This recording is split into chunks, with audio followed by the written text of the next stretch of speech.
आणि आता 50 महत्त्वाच्या बातम्यांचा आपण वेगवान आढावा घेऊयात।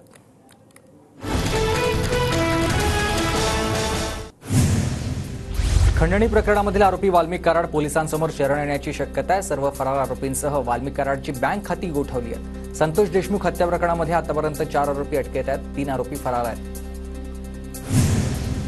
खंडणीचा गुन्हा दाखल झालेल्या दिवशी वाल्मिक कराड उज्जैनमध्ये होता आणि 11 डिसेंबरला इंस्टाग्रामवर कराडकडून उज्जैनमधील फोटो पोस्ट करण्यात आला।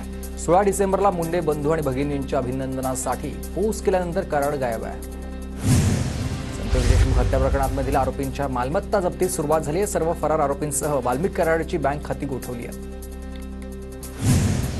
भाजप आमदार सुरेश धस यांची थोड्याच वेळात पत्रकार परिषद। बीडचे सरपंच संतोष देशमुख हत्येप्रकरणी काय बोलणार याकडे लक्ष। सीआयडीचे अपर पोलीस महासंचालक प्रशांत बोरुडे पुण्यामध्ये बीड हत्या प्रकरणाचा आतापर्यंतचा आढावा घेणार आहेत। सीआयडीकडून पथकाकडून वाल्मिक कराडचा शोध सुरू आहे।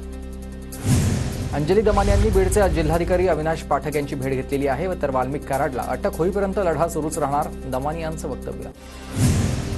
दोषी असेल तर धनंजय मुंडेंवर कारवाई व्हावी, मात्र ओबीसी म्हणून मुंडेंना टार्गेट करू नये, अन्यथा आम्ही आंदोलन करू, बबनराव तायवाड यांचा इशारा आहे।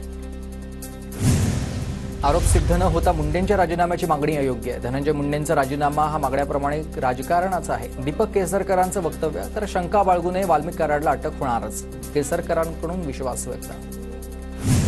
मुख्यमंत्री स्वतः बीड हत्या प्रकरणामध्ये लक्ष देत आहेत आणि बीड हत्येप्रकरणी दोषींना शिक्षा होणार आहे, भाजपचे नेते किरीट सोमय्या यांचं आश्वासन आहे। बीडमधील सरपंच संतोष देशमुख हत्या प्रकरणी बुलढाण्यामध्ये मूकम मोर्चा। लातूर, बीड नंतर बुलढाण्याच्या सिंदखेडा राजामध्ये आज मूकम मोर्चाचं आयोजन। बुलढाण्यातील मूकम मोर्चामध्ये संतोष देशमुख यांच्या कुटुंबियांची उपस्थिती आहे। 3 फरार आरोपींना पकडण्यास उशीर होतोय हे चांगलं नाहीये। पोलिसांनी कुणाच्याही दबावाखाली काम करू नये, सूत्रधाराला पकडणं आवश्यक आहे। बीडमधील संतोष देशमुखांच्या कुटुंबियांच्या भेटीनंतर रामदास आठवलेंचं हे वक्तव्य। महाराष्ट्राची इच्छा असल्यास दोन्ही पवार एकत्र येतील, शरद पवारांच्या भेटीनंतर अजितदादा गटाचे आमदार चेतन तुपे यांचं वक्तव्य। मुख्यमंत्री फडणवीसांकडून सह्याद्रीवर 100 दिवसांच्या रोडमॅपसाठी आढावा बैठक। मंत्री धनंजय मुंडे यांची उपस्थिती। फडणवीसांकडून 6 विभागांचा आढावा।